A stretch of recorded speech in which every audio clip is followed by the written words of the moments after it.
Boa tarde, 1h13. Iniciamos agora a edição do dia 11 de outubro de 2022 do Gazeta Entrevista. Eu quero agradecer a sua audiência, você que estava acompanhando o Gazeta Alerta com o Astério Moreira. Você já está aqui conosco, o Laércio já apertou ali o biloto para mostrar para você de que forma você pode participar do programa. Hoje, o Astério anunciou o primeiro secretário, não é, da mesa diretora, deputado Luiz Gonzaga. O deputado deu só uma atrasada, já está chegando aqui na TV Gazeta. Enquanto o senhor Luiz Gonzaga não vem, a gente vai adiantar aqui o que seria o terceiro bloco. Agora vai vir para o primeiro bloco. Vamos conversar com o professor Portela, né, o Afonso Portela, ele que é o coordenador da Escola de Música do Acre. O Afonso, maestro, né? Prazer recebê-lo aqui. Boa tarde, seja bem-vindo ao Gazeta Entrevista. Boa tarde, Itan. Boa tarde a todas as pessoas que estão acompanhando o programa. É uma satisfação estar aqui para poder falar um pouco sobre o trabalho que a gente vem desenvolvendo na Escola de Música e mostrar para a população o acesso que elas têm hoje.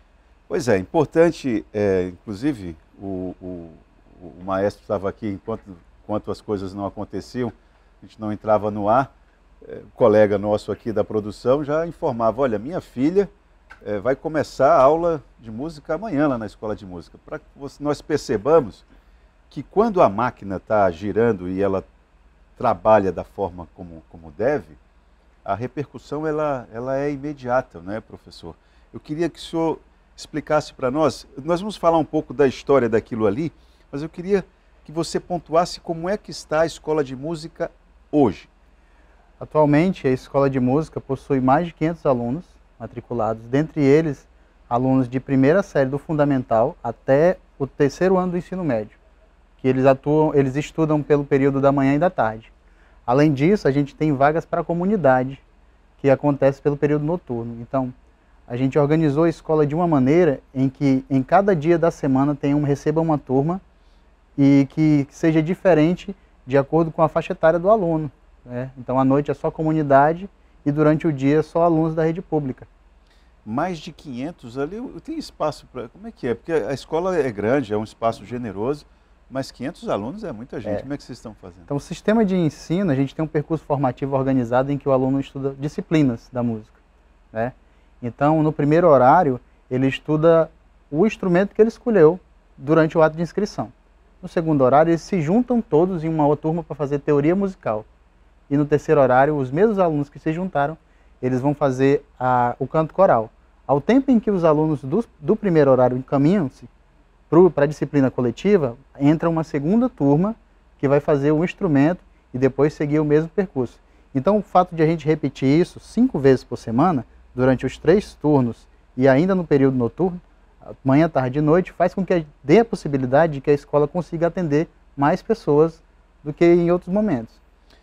Eu não sei se eu exagero, mas a Escola de Música, como ela está agora, me parece que é uma conquista da própria classe artística, porque houve um aperreio aí, né, professor? No início da gestão do governador Gladson Cameli, a polêmica a respeito do uso daquele espaço, a Secretaria de Educação interveio, foi uma coisa meio complicada. Polêmica, mas acho que agora chegou a uma síntese, né? Então, ao meu ver pessoal, o que ocorreu foi uma manifestação pública social dos próprios artistas, músicos da cidade, para que a escola se mantesse com um ensino de música, né? E aí o próprio governador, observando essa situação, né, junto com a Secretaria de Educação, da nossa antiga secretária, a professora Socorro Neri, agora o Abson Carvalho, eles tiveram essa visão de que precisava colocar uma pessoa, alguém e um grupo para poder trabalhar uma escola de música que tivesse uma ideia específica para o ensino de música, né? Então, através desse processo, essa observação, essa análise crítica, digamos assim, de que ali existe uma falha que pode ser corrigida. Quando isso aconteceu, foram tomadas medidas cabíveis para que a escola voltasse a funcionar, né, e, de certa forma, dado a carta branca, né, para que eu pudesse organizar o espaço, escolher alguns professores que estavam na rede para poder atuar na escola de música e organizar o percurso formativo. Claro que a gente usou uma base do percurso formativo que já existia, né?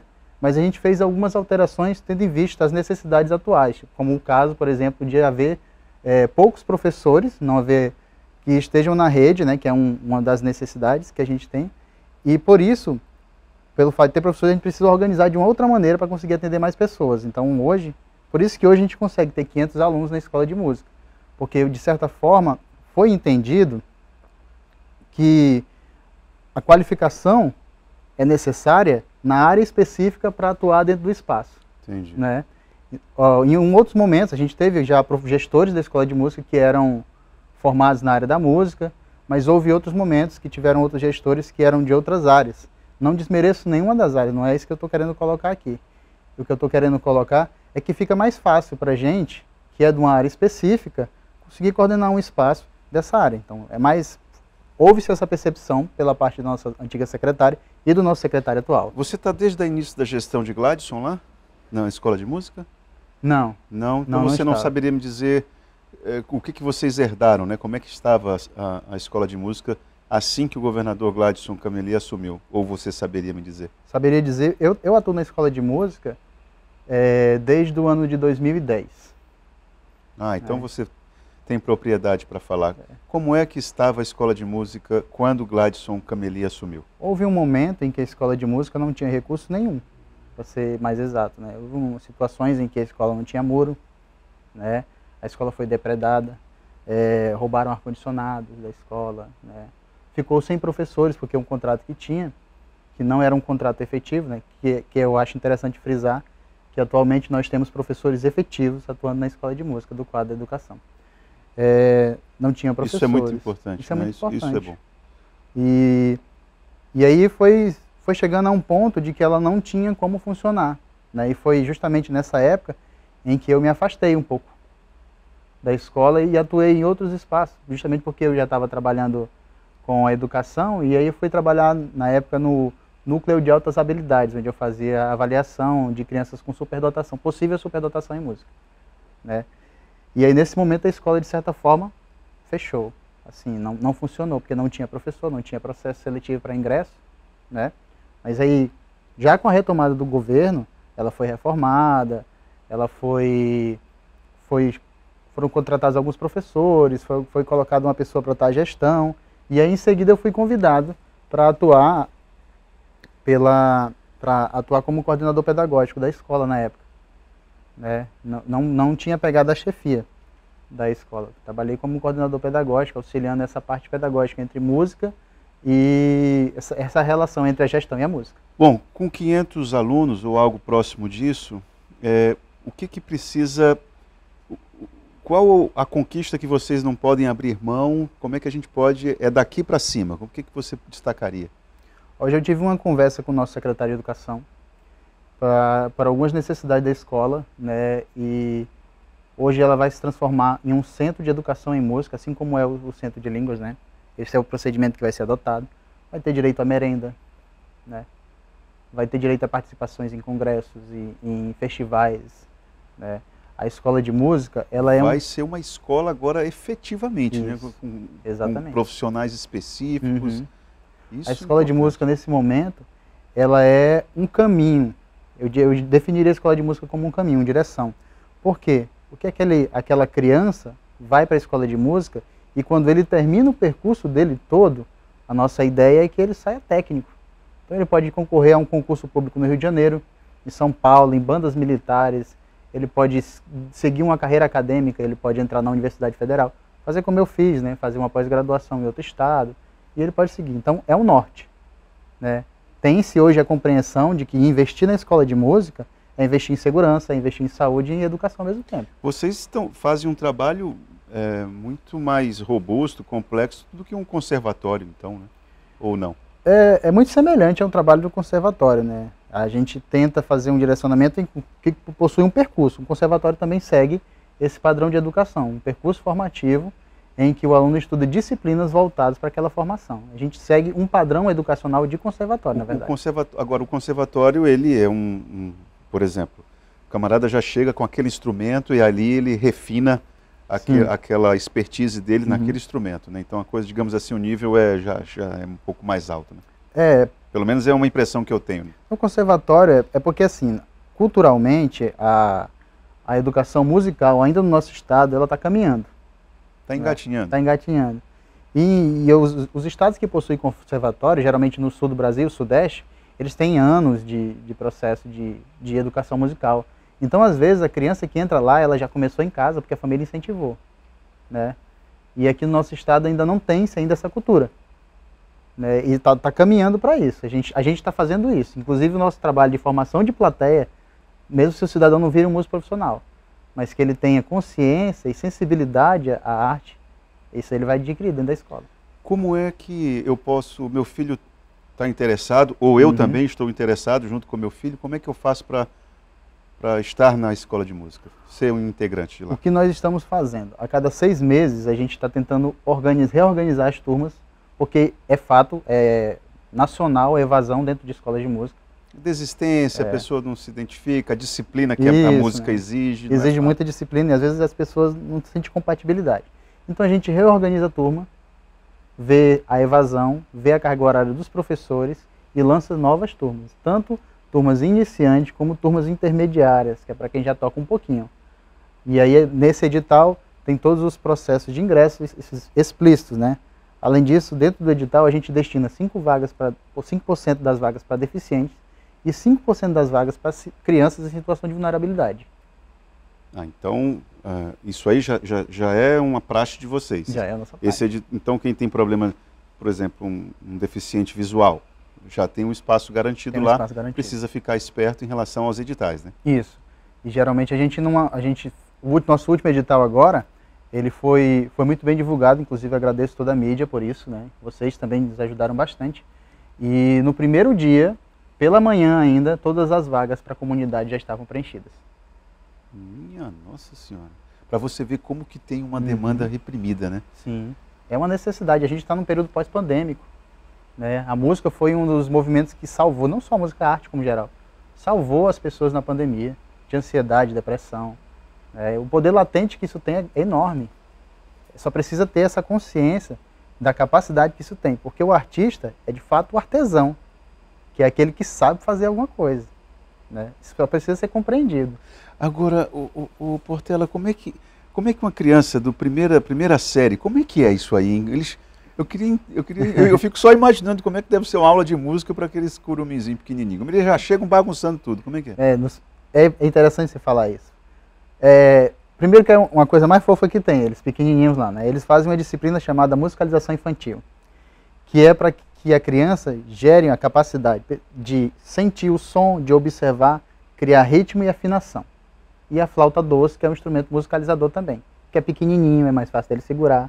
Eu não tenho como colocar uma criança de 3 anos com um violãozão grandão, né? A gente vê isso em vídeo de japonês, né? É verdade. E aí ele aprende brincando, na verdade, isso, conhecendo os sons. É lúdico. A aula de educação musical, ela é lúdica.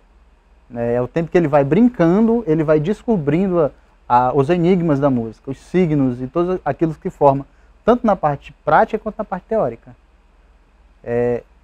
E aí a pessoa, o professor que observa, aquele ali tem mais, se identificou com a bateria, com percussão, ou então com instrumento de sopro, e isso aí você vai fazendo uma seleçãozinha. Isso. E eles vão mudando o comportamento. Isso é uma coisa que eu observei durante os meus anos em sala de aula. Como assim eles mudam o comportamento? Porque no primeiro ano, as crianças, a partir da primeira série, elas são muito dispersas, elas fazem muito barulho. Com certeza, parceiro. Né, e elas não ficam quietas um minuto. Não, isso aqui é o bom. Né? No segundo ano, o comportamento vai mudando, elas começam a ficar menos agitadas, mais concentradas e mais ativas ao comando do professor. O comportamento vai mudando. Por quê? Porque o estudo da música exige isso. Então você vai observar um menino numa sala de aula de ensino regular. Se você coloca uma criança que estuda música e uma criança que não estuda música, e os dois são ativos, são crianças normais. Ativo é natural. Mas você vai observar que quando o professor começar a passar um conteúdo interessante, o aluno que estuda música, ele vai ter mais atenção.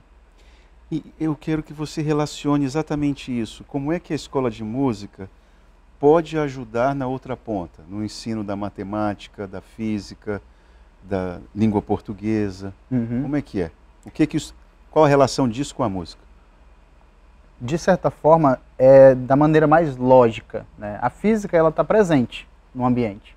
A gente vive ela constantemente, mas quando a gente passa a usar ela em um conceito mais epistemológico, né, que é explicando, que é entendendo, aí você precisa ter uma análise mais específica. Quando você estuda música, você vai observar os conceitos físicos impregnados à música. Acústica, né, vibração, escalas que parte de um instrumento chamado monocorde, foi criado por Pitágoras, né, que aí ele descobriu a vibração da corda de acordo com o espaço entre um bloco e o outro, e a partir disso ele foi criando as escalas, né? Então isso aí é um conceito físico dentro da música. A matemática, a partir desse momento que ele cria o conceito físico, na matemática ele tem as numerações e as contagens, que na música tem muito isso. Eu vou lhe dar um exemplo mais prático. Que a gente fala numa só palavra no tempo, né? Isso. São os tempos. Os tempos, que também de certa forma é mesmo tempo concreto e abstrato, né?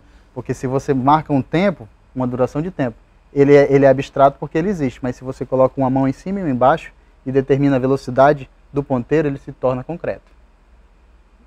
Entende? Então você calcula. Cada figura tem um tempo tal, se eu somo todas essas, eu fecho um compasso. Então aí entra a matemática. Muito bom. Com relação à língua portuguesa, a literatura utilizada nas músicas, da música popular brasileira, por exemplo, ela vai ensinar a criança ou o adolescente a fazer uma concordância correta, né, a compreender as desinências, né? Você acha que esse impacto dessa turma que já está aí, você acha que vai vir em quanto tempo? Olha, nós tivemos um arraial agora sexta-feira, que por sinal foi muito bem visto pelas pessoas, e nós já tivemos 3 alunas cantoras cantando. É mesmo? Já. E uma delas é a Ana Joyce, uma pequenininha. Já canta legal também, canta muito bem. E nós colocamos as 3 alunas, cada uma já, antes de começar os professores a tocar. E já começou, então eu vejo que aí já tem um certo impacto. Agora, Portela, por que gente velha é difícil de aprender música? Porque as crianças, elas são, impressionantemente, elas apreendem muito rápido, né? E o velho, por que é difícil? Primeiro pelas questões musculares, né? A música usa muito músculo, né? Desde o canto. E a partir dos 40 anos a tendência é que você vá perdendo mais células, né? Então a musculatura começa a ficar mais enfraquecida. Essa é a primeira coisa. A segunda coisa é os processos cognitivos, né? De uma criança de 7 anos é diferente de um idoso ou de alguém a partir dos 50 anos. Porque a criança é como uma esponja. Ela absorve vai absorvendo tudo. Né? E a pessoa com mais idade, ela já tem mais dificuldade. Né? É como um HD que já está quase cheia, né? Então, tem essa diferença, né? Então, são esses Mas dois teimando, fatores. dá? Dá sim. Não tem nada que a gente não consiga se não persistir. Tá certo. Portela, eu quero agradecer, nosso tempo encerrou, quero agradecer a tua vinda aqui. Quem está assistindo ao programa e despertou o interesse, quando é que vocês vão lançar o próximo edital? Então, eu posso só mandar um abraço para um amigo que é seu fã e pediu para mandar um abraço para ele. Pois não. O Ivanildo lá, meu amigo do Conjunto Esperança. O Ivanildo? Ele pediu para mandar um abraço para ele também, se puder. Puxa, recebo com carinho, Ivanildo, o abraço que você me mandou, tá bom? Então nós tivemos o edital agora, tem 2 semanas, e a gente está reorganizando a turma, e em 6 meses a gente pretende lançar outro edital. Então vai ser lá para março, abril do ano que vem. Exatamente. Então, que bom. Espero que...